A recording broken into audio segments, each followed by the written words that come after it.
감사합니다. 저하고도 인사하겠습니다. 샬롬 사랑합니다. 예, 감사합니다. 오후가 되니까 또 비가 조금씩 오네요. 그죠? 예, 오늘 또 우리가 또 이렇게 오후 시간에 함께 모였는데요. 오후 시간에 우리에게 주신 그 말씀을 가지고 또 함께 은혜 나누는 시간을 가지도록 하겠습니다. 본문 말씀으로 우리가 로마서 14장의 말씀을 살펴보았고, 그리고 로마서 12장의 기점을 우리가 통해서 그리스도인이 이 땅에 살아가면서 하나님 앞에 행함을 가지고 살아가는데 어떠한 행함을 가지고 살아가야 되는가라는 그러한 실질적인 그러한 말씀을 우리가 계속해서 살펴본 바가 있습니다. 지난 그 로마서 13장의 말씀을 통해서 우리가 생각해 볼 수 있었던 것이 뭐냐 하면 이 그리스도인들은요, 그 교회 안에서도 참된 그리스도인의 행함과 그리고 그 모습을 가지고 살아가야 되지만 또 우리 그리스도인들은 세상에 속한 사람이라는 것이죠. 그래서 세상에 속하여 살면서도 이 그리스도인의 이 모습을 잊지 말고 하나님이 주신 그 믿음의 분량대로, 그리고 그 믿음의 하나님이 주신 뜻대로 사실은 살아가라고 사도 바울이 13장 말씀에서 우리에게 또 권면한 바가 있었습니다. 특히 이제 이 사도 바울이 우리에게 권면할 때에 무엇을 권면했냐 하면 이 세상의 권세, 그 권세 앞에 우리가 어떻게 하라 그랬죠? 우리가 지난 13장 1절만 딱 봐도 뭐라고 얘기를 하냐 하면 각 사람은 위에 있는 권세들에게 복종해라. 그리고 그들을 위해서 기도하고 그리고 그들을 위해서 순종해라 라는 그런 말씀을 우리가 살펴본 바가 있습니다. 그러면서 제가 이제 좀 설명을 좀 드렸는데 그때 당시에 사도 바울이 살고 있었던 이 당시에 위에 있는 권세, 그러니까 세상에 있는 권세를 얘기하고 있는 것입니다. 사탄 마귀를 얘기하고 있는 것이 아니라 세상의 권세를 붙들고 있는 자들에 대해서 얘기를 했는데 그 세상에 있는 이 권세들이 어떤 권세를 가지고 있었습니까? 기독교인들에게 있어서는 사실은 박해와 그리고 또 많은 고난과 또 환란이 있었던 그런 이 권세를 사실은 가지고 있었습니다. 로마 정권의 그 권세를 가지고 있었고, 그리고 이 기독교인들에게 있어서 가장 악랄하다라고 얘기할 수 있을 정도로의 그 로마 네로 황제, 그 황제를 우리가 좀 살펴보면서 그러한 이 박해와 그러한 시험이 있다 할지라도 어떻게 해요? 그럼에도 불구하고 복종하고 그럼에도 불구하고 순종하면서 살아가라는 것이에요. 이것이 우리가 하나님 앞에 나타내야 될 그리스도인의 참된 모습이라는 것이에요. 지난 오전에도 그런 말씀을 했고 오후에도 그런 말씀을 했고요. 여러분, 어쨌든 우리는요, 하나님 앞에서 살아가면서 싸워 이겨야 되는데 무엇을 가지고 이겨야 됩니까? 선을 가지고 악을 이겨야 됩니다. 악을 가지고 악을 이기는 것이 아니라 선을 가지고 악을 이기는 것이 우리의 가장 큰 무기입니다. 그래서 오전에도요, 우리가 이제 그 말씀을 좀 살펴봤는데, 그 말씀을 우리가 좀 보기 전에 지난주에 우리가 보지 못했던 말씀을 좀 보고 좀 살펴보도록 하겠습니다. 지난주에 우리가 8절부터 14절까지 말씀을 우리가 살펴보지를 못했는데요. 한번 우리가 먼저 살펴보고 말씀을 좀 보도록 할게요. 8절 말씀은 같이 한번 읽어볼게요. 피차, 시작. 피차 사랑의 빛 외에는 아무에게든지 아무 빚도 지지 말라. 남을 사랑하는 자는 율법을 다 이루었느니라. 9절 말씀부터 제가 봉독해 드리겠습니다. 간음하지 말라, 살인하지 말라, 도둑질하지 말라, 탐내지 말라 한 것과 그 외에 다른 계명이 있을지라도 내 이웃을 내 자신과 같이 어떻게 해요?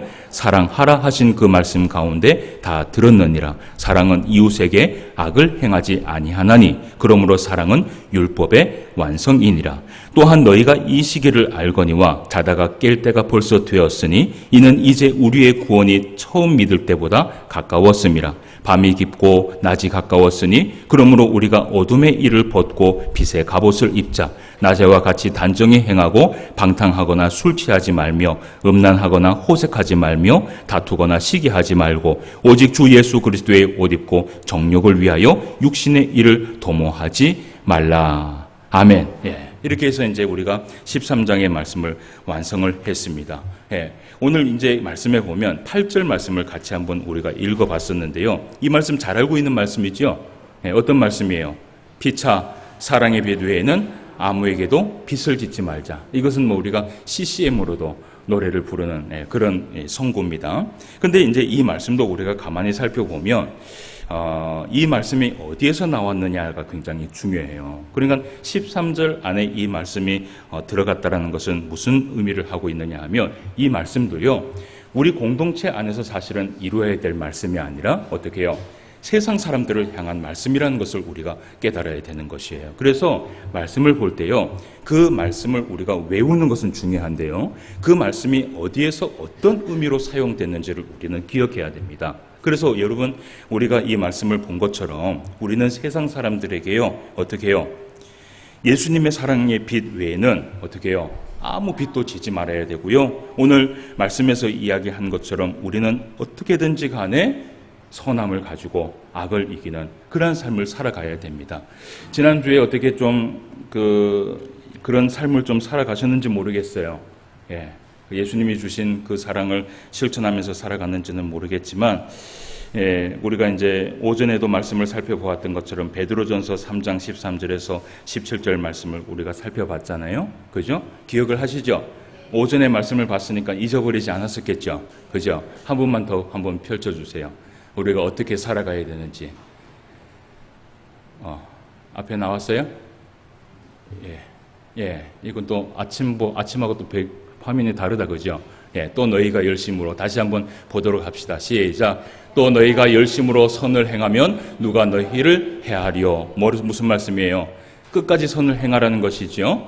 14절 말씀. 그러나 의를 위하여 고난을 받으면 복이 있는 자니 그들이 두려워하는 것을 두려워하지 말며 근심하지 말고. 15절. 너희의 마음에 그리스도를 주로 삼아 거룩하게 하고 너희 속에 있는 소망에 관한 이유를 묻는 자에게는 대답할 것을 항상 준비하되 온유와 두려움으로 하고. 16절.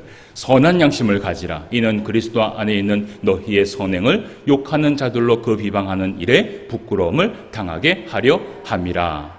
아멘. 17절 말씀. 선을 행함으로. 시작. 선을 행함으로 고난받는 것이 하나님의 뜻일진데 악을 행함으로 고난받는 것보다 나으니라. 아멘. 두 번 강조했습니다. 그래서 이 정도 되면 우리가 이제 이 땅에서 어떻게 살아가야 됩니까? 선을 가지고 살아가야 되는데 어떻게까지 살아가야 됩니까? 원수의 입에서 어떤 말이 나올 때까지? 축복의 말이 나올 때까지. 야, 내가 손들었다. 내가 손들었다. 네가 나에게 그렇게 선을 행하는데 내가 이렇게 악을 행할 수는 없다. 정말 내가 손들었다. 그래, 네가 어떻게 해요? 이겼다 라고 얘기할 정도까지 우리는 살아가야 되는 것이에요. 아시겠죠? 그렇게 살아가려면 여러분 어떻게 살아가야 되는 줄 아세요? 어떻게 해요? 오른밤을 맞으면 왼밤도 맞아야 되는 거예요. 참 우리는요, 구약시대에 살아가고 있는 그 구약시대의 성도들보다 더 힘든 삶을 살아간다는 것을 기억해야 되는 거예요. 구약시대에 살아가는 사람들은요, 하나님의 그 율법이요, 아주 초등 율법과 같았었거든요. 그러니까 하나님이 뭐라고 얘기를 하면, 야, 오른밤을 맞으면 어떻게 해요? 아니요, 오른밤을 때려라. 이것이 율법이라는 거예요. 그런데 신약시대에 와서는 예수님께서 우리에게 사랑을 베풀어 주시고는 우리에게 요구하시기를 뭐라고 얘기를 해요? 오른밤을 맞으면 왼밤도 내밀어라. 그것이 바로 선함이라는 것이에요. 그래서 이런 선함을 지키면서 살아갈 수 있는 저와 여러분 되시기를 주님의 이름으로 축원함을 드립니다. 자, 그러면 이제 오늘 우리가 로마서 14장의 말씀을 살펴봐야 되는데 이 말씀을 우리가 다는 살펴보지 못하고요. 1절부터 12절까지 말씀만 오늘 좀 살펴보고, 그리고 13절 이후의 말씀에는 우리가 다음 주에 말씀을 좀 살펴보도록 하겠습니다. 우리가 그 신앙생활을 하다 보면 믿음이 연약한 사람들을 우리가 쉽게 만나볼 때가 있습니다. 그렇죠? 믿음이 막 좋은 사람들만 있습니까? 우리가 함께 신앙생활을 하다 보면 믿음이 부족하고 믿음이 연약하고 또 때로는 시험에 자주 이렇게 들어서 자주 넘어지는 그런 사람들을 여러분 볼 수 있습니까? 볼 수 없습니까? 볼 수 있지요. 그러면 그렇게 이제 믿음이 연약한 사람들을 우리가 볼 때는 우리가 오랫동안 이렇게 신앙생활하면서 우리의 마음속에 마음 같아서는요, 그들이 좀 어떻게 해요? 막 이렇게 좀 연약한 모습을 보이고 또 시험에 흔들리는 모습을 보일 때면 우리가 좀 어떤 마음이 들어요? 야, 좀 이 믿음이 좀 잘 자라서, 그죠? 어떠한 순간이라도 좀 넘어지지 않고, 그 보통 보면은 사람들이 이렇게 상처를 받을 때 언제 상처를 많이 받느냐 하면 사람의 말 때문에 상처를 많이 받습니다. 그렇죠? 예, 여러분들도 경험이 있으시죠? 예, 이 사람의 말의 상처는요, 참 오래 가요. 보통 우리가 그 손에 상처가 나면 뭘 하면 돼요? 뭐 약 바르고 뭐 요즘은 좋은 약이 많잖아요. 마데카솔 뭐 그런 거 바르면 금방 낫잖아요. 그래서 데일밴드 딱 발라버리면은 한 2, 3일 되면 딱 끝나버리는데 사람의 이 말의 상처는요. 우리가 신앙생활을 하다가 그러한 그 사람의 말의 상처를 당한 그 순간 있지 않습니까? 그 순간과 비슷한 순간이 또 다가오게 되잖아요. 그러면 뭘 떠올리느냐 하면 그때 받았던 그 상처가 또 생각이 나는 거예요. 그러니까 안 물렀다가 또 아프게 되고 안 물렀다가 또 상처가 나게 되고 그러다 보면요. 막 이 신앙이 좀 굳건하게 하나님 앞에 이렇게 그 신앙생활을 잘 쭉 해나갔으면 좋은데 그렇게 시험이 들게 되면 또 교회를 나오다가 어떻게 해요? 교회를 안 나와버리고 그 교회를 그렇게 안 나오고 믿음이 부족한 사람들을 보면 여러분 어떤 생각이 드세요? 막 한순간인데, 그죠? 한순간인데 막 잊어버리고 또 막 그 우리가 신앙생활이 사람 보고 합니까? 하나님 보고 합니까? 하나님 보고 하는 거잖아요. 그런데 하나님 보고 한다라는 것은 그것은 누가 얘기하는 거예요? 믿음이 좋은 사람이 얘기하는 거예요. 믿음이 안 좋은 사람은 하나님도 보고 사람도 봅니다. 그렇잖아요. 그러니까 믿음이 부족한 거예요. 그 믿음이 부족한 사람들을 보면 그런 우리가 마음을 가질 수 있는데 그러면 그런 사람들을 볼 때 우리가 어떻게 해야 되는가? 그것을 사실은 성경에서 오늘 이야기하고 있는 것이에요. 여러분 믿음이 있는 자들 어떻게 해야 됩니까? 믿음이 없는 자들을 어떻게 해야 됩니까? 어떻게 해야 돼요? 성경을 봅시다. 그죠? 성경을 우리가 한번 보도록 합시다. 자, 그리고 이제 우리가 말씀을 좀 보기 전에 또 한 가지 봅시다. 또 이런 경우가 있어요. 그러니까 믿음이 부족한 경우도 있고요. 믿음의 분량이라기 하기보다는 서로의 다름이 있을 수도 있어요. 신앙생활 하다 보면. 맞죠? 예, 서로의 다름이 있을 수 있어요. 이게 어떤 말이냐 하면 여러분 한국 교회는 교단이 참 많습니다. 그죠? 이 교단을 보면 합동, 통합, 고신, 기장, 순복음, 구세군, 성결, 감리, 성공회, 루터회 뭐 이것 말고도 많은 교단들이 있는데요. 이 교단을 보면 교단에 따라 예배의 모습이 다르고 신앙의 교리의 자세가 약간씩 달라요. 예. 우리 합동의 예배 시간에 우리가 이제 예배를 드리는 그런 모습을 보면요. 뭐 CCM을 뭐 즐겨 부른다든지, 그러니까 예배 시간입니다. 예배 전에는 우리가 뭐 충분히 부르지만 CCM을 즐겨 부른다든지, 그리고 또 뭐 우리 교회는 또 박수를 또 치기는 치지만 심한 박수, 그죠? 막 저기 뭐예요? 막 저기 군대의 해병대 박수, 막 심한 박수, 뭐 이런 박수를 친다든지. 이런 것은 우리가 좀 삼가해요. 그죠? 그래서 조금은 거룩한 모습으로 우리가 예배를 드리기를 원하지만, 그런데요, 저도 그 순복음이라는 곳에 가서 예배도 드려봤고, 또 제가 어릴 적에 우리 어머님이 순복음교회 한참 다니셨어요. 저도 따라다녔어요. 따라서 거기에서도 이제 신앙생활을 좀 했었는데, 근데 순복음이나 이 기장 측의 같은 그런 교회를 보면요, 예배를 드릴 때요, 서로의 눈치를 보지 않아요. 예. 예배를 드릴 때면 어떤 사람은 막 춤을 추기도 하고요, 막 박수를 치기도 하고요, 막 CCM을 자유롭게 부른다든지 뭐 이런 경우들이 굉장히 많이 있습니다. 근데 그렇다고 해서 여러분 그 사람들을 이상하게 봐야 됩니까? 어떻게 해야 됩니까? 예를 들어서 이제 다음 주 되면 이제 우리 추석 연휴가 됩니다. 떠나실 분들은 또 떠나시고 또 오실 분들은 오시는데, 그럼 순복음교회에서 다녔던 분들이 다음 주에 우리가 예배 드리러 올 수도 있잖아요. 왔는데 막 목사가 찬송을 부르는데 어떻게 해요? 혼자 막 은혜스러운 거예요. 우리 어떻게 해야 돼요? 예? 이상한 눈빛으로 쳐다봐야 되는 거예요? 아니에요. 우리의 다름을 좀 인정할 필요가 있는 거예요. 우리가 가지고 있는 문화가 있으면 또 저기 가지고 있는 그런 문화가 있구나. 그렇다고 해서 그 사람들이 하나님을 높이지 않는 것은 아니잖아요. 예배 드리지 않는 건 아니잖아요. 예. 단지 우리의 정서와 우리의 이 예배의 모습이 다를 뿐이죠. 그래서 이런 다름과 믿음의 분량의 문제에 있어서 그들을 쉽게 판단하거나 정죄를 하게 된다면 우리 또한 율법주의자들과 별다를 것이 없다라는 것이에요.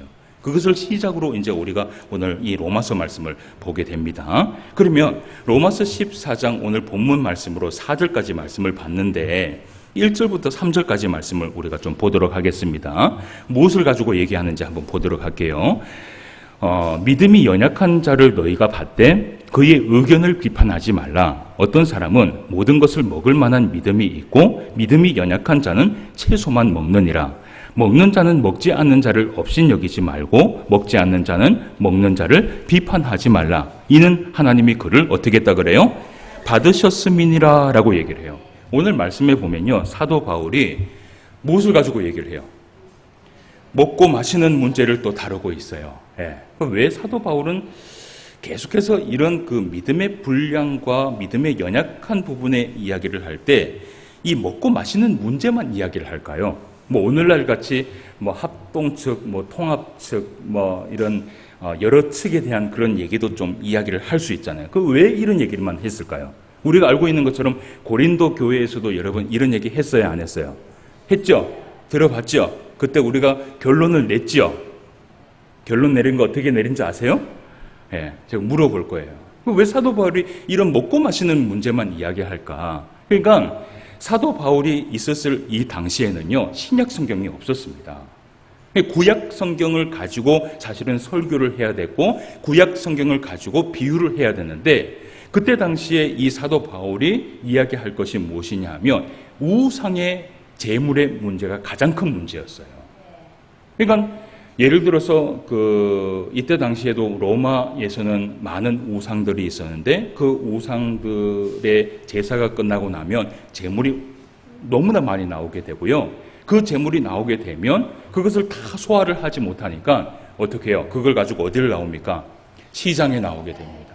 그 시장에 그걸 팔게 되는 거예요. 팔면서 이거는 누구에게 우상을 누구에게 제사를 드리고 파는 물건입니다. 라고 뭐 이렇게 파는 사람도 있고요. 또 그러다 보면 제사 음식은요, 조금 비쌌을까요? 쌌을까요?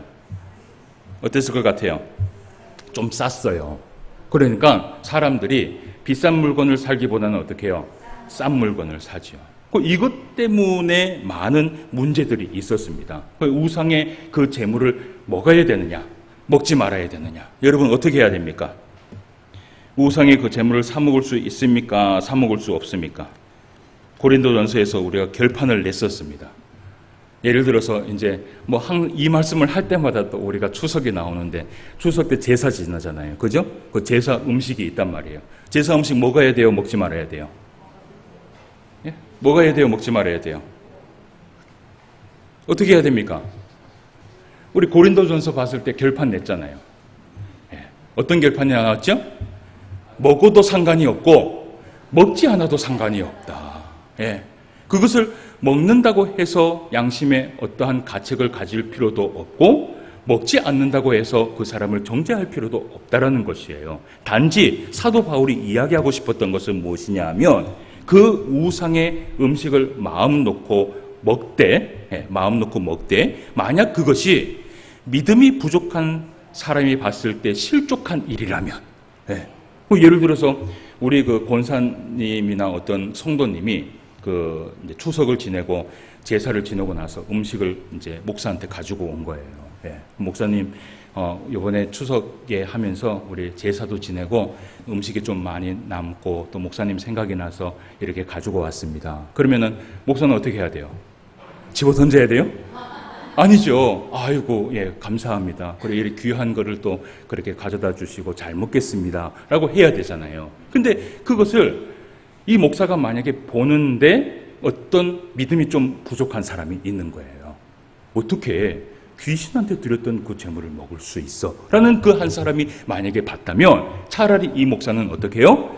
그 사람을 위해서라도 이 음식을 먹지 않는 것이 낫다라는 거예요. 중요한 문제는 이것을 먹고 마심의 중요한 문제가 아니라 이것이 영혼을 살릴 수 있느냐, 죽일 수 있느냐, 그것을 사실은 보고 우리가 하나님 앞에 영광을 돌리라는 것이에요.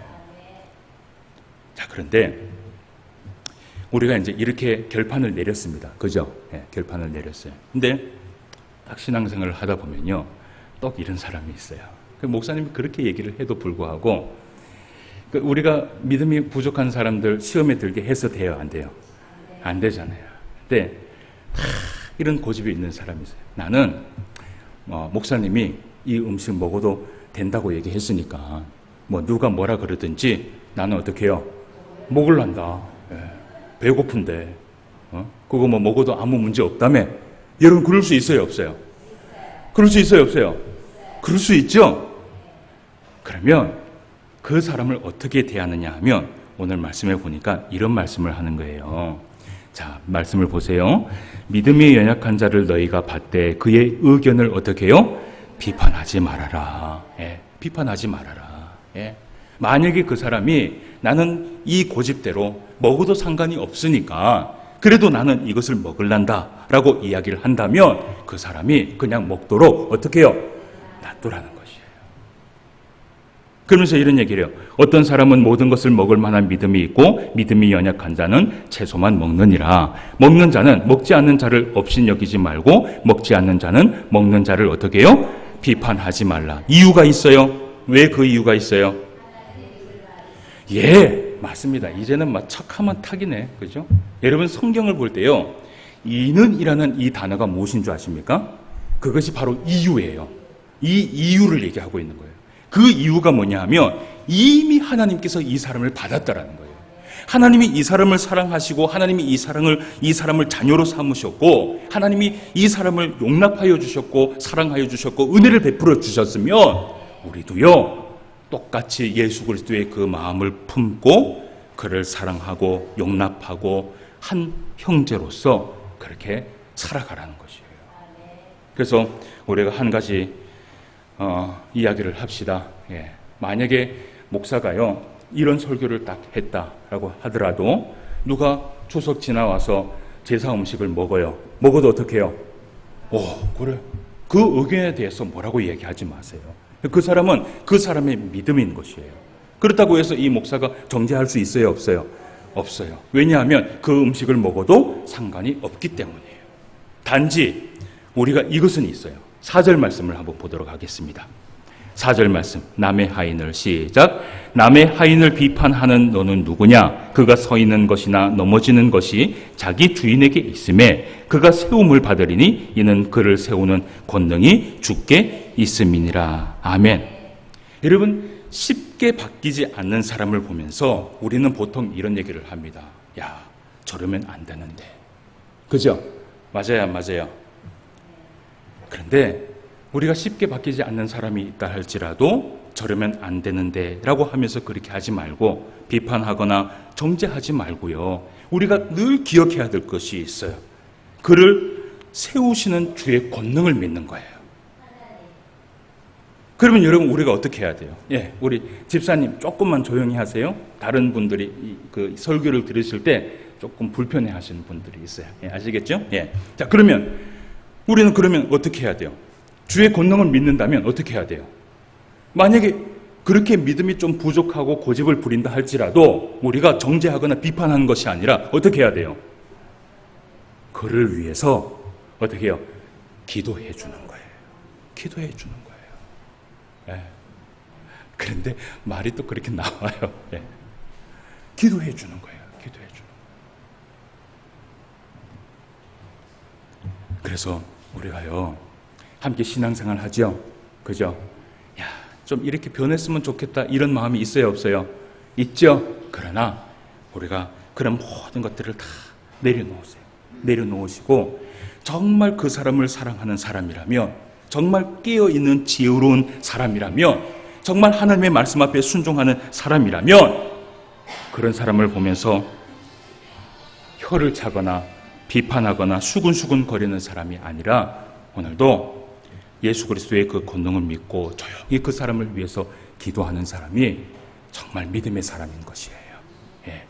그래서 이제는 우리가 이제 신앙생활 하면서 우리의 자세들이 좀 바뀝시다. 예.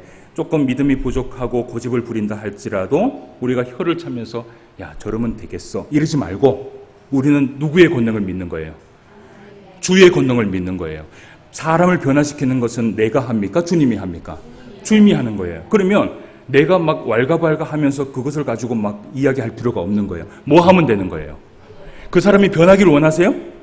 예, 변하기를 원하세요? 예, 고집을 꺾기를 원하세요? 그러면 그거를 할 수 있는 사람은 누구냐 하면 하나님이라. 그러면 우리는 하나님 앞에 기도하면 되는 거예요. 할렐루야. 저와 여러분이 이런 지혜로운 사람이 되시길 바랍니다. 자, 이것을 이제 얘기하고 있는 것이에요. 자, 그러면 이제 5절과 6절 말씀을 또 다른 것을 한 개 또 다루도록 해봅시다. 5절과 6절 말씀을 한번 읽어보도록 하겠습니다. 어떤 사람은 시작. 어떤 사람은 이 날을 저 날보다 낮게 여기고 어떤 사람은 모든 날을 같게 여기나니 각각 자기 마음으로 확정할지니라. 나를 중히 여기는 자도 주를 위하여 중히 여기고 먹는 자도 주를 위하여 먹으니 이는 하나님께 감사하며 먹지 않는 자도 주를 위하여 먹지 아니하며 하나님께 감사하느니라. 오늘 두 번째 말씀을 우리가 봤을 때 뭘 가지고 얘기를 하냐면 날에 대해서 얘기를 합시다. 날. 오늘 말씀에 보니까 5절의 말씀에 보니까 뭐라고 되어 있어요? 저날, 이날, 뭐 모든 날 얘기하고 있잖아요. 그죠? 예, 날에 대해서 얘기를 해요. 사도 바울이요. 이 편지를 쓸 당시에 유대인 중에는 예배를요. 잘 들으세요. 주일날 예배를 드리는 것이 아니라 안식일날 드리는 사람들도 있었습니다. 그러니까 예배를 안식일날 예배를 드리면 언제 예배를 드려요? 토요일날 예배를 드리는 거예요. 그리고 주일날 예배를 드리는 사람은 언제 예배를 드려요? 예, 일요일날 우리가 얘기하는 이 주일날 예배를 드리는 것이에요. 근데 신약 시대부터 이 두 가지의 논란이 계속해서 있었습니다. 그러니까 이런 것이죠. 안식일의 제도는 하나님께서 시내 산에서 구약 이스라엘 민족들과 세우신 언약이다. 그러니까 우리는 신약 시대의 사람들이기 때문에 예수님께서 부활하신 날을 기념하여 주일날 예배 드리는 것이 옳다. 이렇게 얘기하는 사람들이 있었고요. 또 한편으로는요. 무슨 소리냐? 성경에는 1.1획도 틀림이 없으며 하나님께서 한 번 정하신 언약은 어떻게 해요? 없어지지 않는 언약이다. 그러니까 우리가 하나님 앞에 정말 참된 예배를 드리는 날은 어떤 날이 되어야 되느냐? 어떤 날이에요? 안식일이 되어야 된다. 그러니까 토요일 날 예배를 드려야 된다는 것이에요. 그러면 제가 이제 묻습니다. 어떤 사람의 말이 맞아요? 어떤 사람의 말이? 토요일 날 예배를 드려야 되는 거예요? 주일 날 예배를 드려야 되는 거예요? 둘 다 들어보니까 맞는 것 같기도 하고. 맞죠? 예. 근데 있잖아요. 여러분 이 부분에 대해서 잘 들으셔야 됩니다. 오늘날에도요. 이단들이 이걸 가지고 장난을 쳐요. 어디에서 장난을 치냐면 하나님의 교회 여러분 잘 아시죠? 이 하나님의 교회가 기성교회를 비판을 합니다. 왜 비판을 하느냐면 그들은 언제 예배를 드리냐면 토요일 날 예배를 드려요. 예. 토요일 날 예배를 드리면서 이 기성교회를 비판을 하는데 이 주일날은 이 주일은 일요일은 원래 하나님이 세우신 그 언약의 그날이 아니다. 안식일이 아니다. 이 날은 태양신을 섬기는 태양절이었다. 맞습니다. 실제 그렇습니다. 태양절을 섬기는 태양신을 섬기는 태양절이었다. 그런데 이것이 마치 주일이 돼갖고 그렇게 하나님 앞에 예배를 드리는데 이것은 예배를 드리는 것은 하나님 앞에 예배를 드리는 것이 아니라 태양신을 섬기는 우상을 섬기는 행위다. 라고 그렇게 얘기를 해요. 여러분 딱 들어보니까 어때요? 맞는 것 같아요? 맞지 않는 것 같아요? 맞는 것 같으면 큰일 납니다. 그러면 이제 하나님의 교회 싹 넘어가 버리는 거예요. 그래, 맞지, 그래. 하나님, 구약 성경에 보니까 이 구약 시대의 사람들은 토요일 날 안식일을 그렇게 했는데 우리가 주일날 하면 안 되지. 그렇게 돼버리면 이제 거기에 넘어가 버리는 거예요. 그리고 또 하나요. 임마누엘 예수교라는 이단이 있습니다. 이 임마누엘 예수교라는 이 이단은 굉장히 율법주의의 사람들이에요. 이 사람들도 역시 언제 예배를 드리냐면 토요일 날 예배를 드려요. 그러면서 그들이 얘기하기를 이렇게 얘기를 해요. 정확하게 얘기를 합니다. 하나님의 율법 율법대로 예배를 드리고 살아가야지만이 하나님 앞에 구원받은 백성이다 라고 그렇게 교리를 해석을 해요. 그러면 오늘 여기에 앉아있는 우리들은 어떻게 해요? 하나님의 자녀가 아무도 아닌 거예요. 이 논란을 두고 사도 바울이 얘기를 하고 있는 거예요. 이 논란을 두고 사도 바울이 뭐라고 얘기를 하는지 우리가 말씀을 한번 봐요. 뭐라고 얘기를 하냐 하면, 자, 한번 봅시다. 5절 말씀해 보세요. 어떤 사람은 이 날을 전날보다 어떻게 해요? 낮게 여기고, 그러니까 어떤 사람은 토요일이 중요하다, 어떤 사람은 주일이 중요하다, 이런 얘기를 한다라는 거예요. 그리고 어떤 사람은 또 어떻게 해요? 모든 날을 같게 여긴다.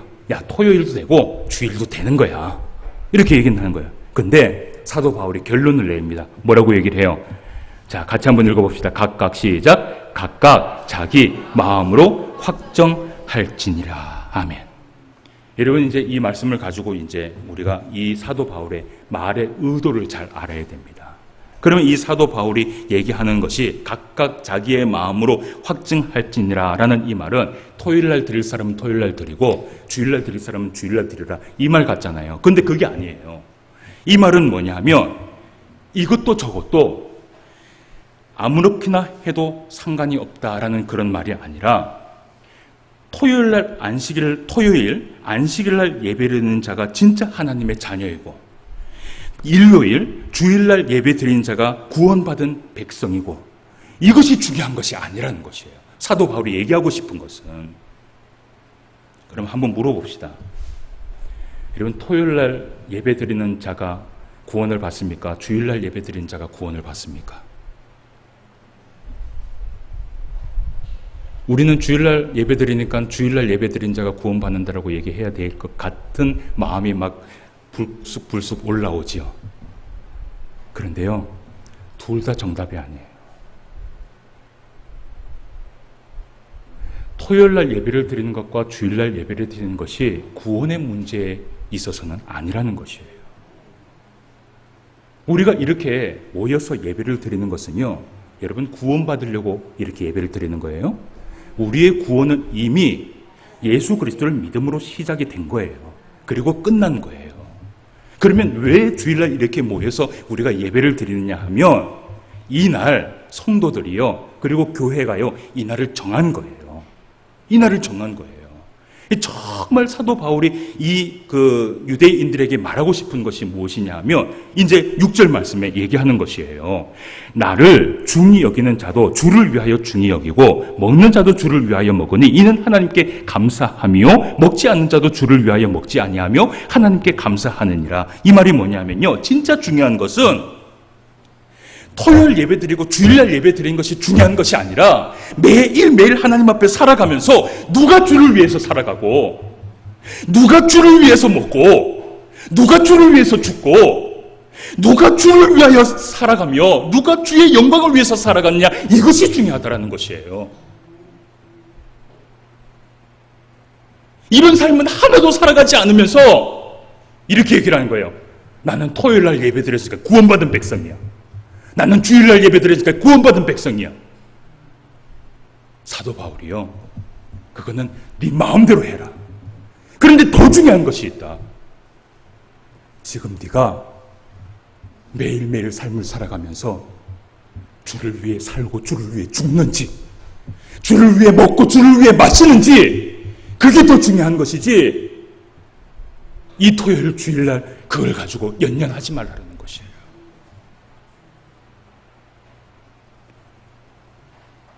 여러분, 오늘 주일날 예배 드렸으니까 나는 이제 모든 것을 다 했어요? 아니에요. 사도 바울이 이걸 얘기하고 있는 거예요. 다시 한번 물어봅시다. 토요일 예배를 드리는 자가 구원을 받을까요? 주일 예배 드리는 자가 구원을 받을까요? 예? 정답은 없어요. 진짜 구원 받을 사람은 오늘도 내일도 모레도 주를 위해 사는 사람이에요. 그러면 이제 왜 우리가 주일날 예배를 드리는지 한번 제가 말씀을 드릴게요. 이 주일날 예배를 드리게 된 이유가 뭐냐 하면, 서기 313년에 콘스탄틴 누스 황제라는 사람이요.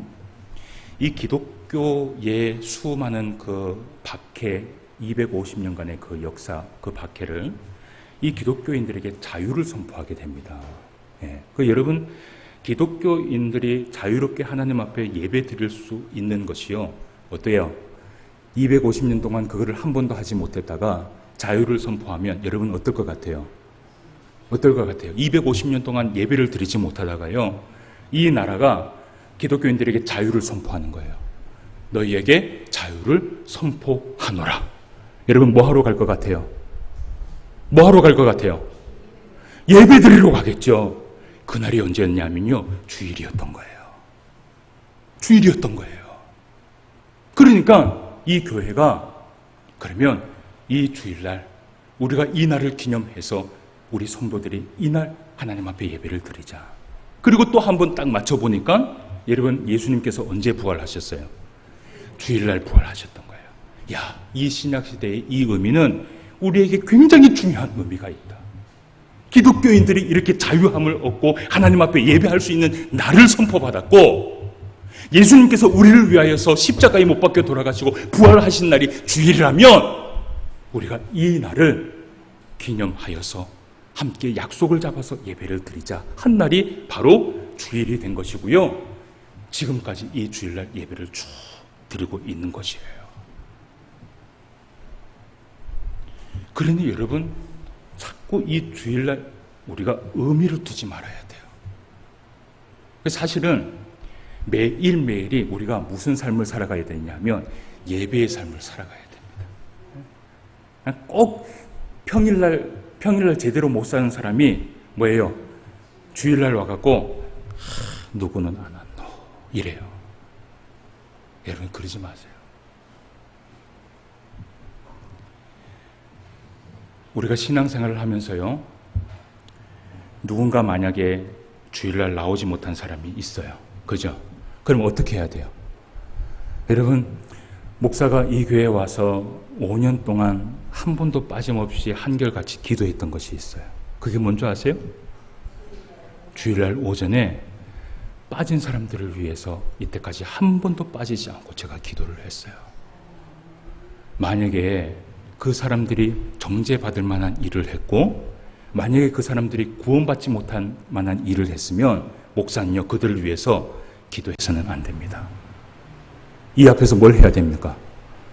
뭘 해야 됩니까? 하나님, 오늘도 직장 때문에 자기의 욕심 때문에 또 몸이 아파서 어떻게든지 교회를 나올 수 있지만 꾀가 나갔고 교회를 나오지 않는 주의 성도들을 주님 기억하시고 주님 아시지요? 마지막 때에 심판하여 주실 줄 믿습니다. 여러분 이렇게 목사가 기도하면 어떨 것 같아요? 예? 이것은 하나님이 주시는 하나님의 마음이 아니에요. 그러니까 우리 가운데 신앙생활 하면서 이렇게 주일날 나오지 못한다 할지라도 우리가 정말 하나님의 신자고 하나님의 사람이고 하나님의 백성이면 하나님의 마음을 품어야 되는 거예요. 주일날 교회 나오고 싶은데 여러분 직장 때문에 나오지를 못해. 여기 서 있는 이 목사가 마음이 편할까요? 직장에 있는 그 사람의 마음이 편할까요? 직장에 있는 사람의 마음이 편해요? 아니요. 여기 서 있는 목사의 마음이 편하죠. 그 직장에서 주일날 교회 나오고 싶어갖고 나오고 싶은데 먹고 살기는 해야 될 것 같고 주일날 빠지면 회사를 어떻게 해요? 그만두라고 얘기를 하고 그러니까 어쩔 수 없이 갖는 거예요. 거기 가서 여러분 뭐 할 것 같아요? 야, 오늘 내가 내 평생에 주일 한 번 빠졌다. 아싸! 이럴 것 같아요? 아니요. 오늘 내가 교회를 못 갔는데 참 마음이 속상하다. 다음 주에는 내가 꼭 가서 하나님 앞에 예배를 드려야지. 여러분 이럴 것 같지 않으세요? 몸이 아픈 사람들이요 교회를 나오지 못해요. 그들의 마음속에 어떤 마음이 있을 것 같아요? 야, 내 평생에 이런 날도 있구나. 에? 아싸! 이럴 것 같아요? 아니죠. 내가 빨리 건강을 찾아갖고 하나님이 나에게 은혜를 주시는 그날에 내가 가서 예배를 드려야지. 이런 마음 먹지 않을 것 같아요? 그러면 여기 있는 우리 성도들이 그 사람들을 위해서 어떻게 해야 되느냐 하면 어떻게 해야 돼요? 기도해 주고요. 그들이 퇴원을 하고 오거나 직장을 마치고 주일날 왔을 때 우리는 어떻게 해야 돼요? 이 옆에 누가 있었으면 좋겠어요. 손을 잡으면서 그래 지난주에 힘들었지? 이번 주에 오니까 기분이 어때? 여러분 이런 한마디씩 우리가 할 수 있는 주의 성도들이 돼야 될 줄 믿습니다. 이것이 바로 예수님의 사랑이에요.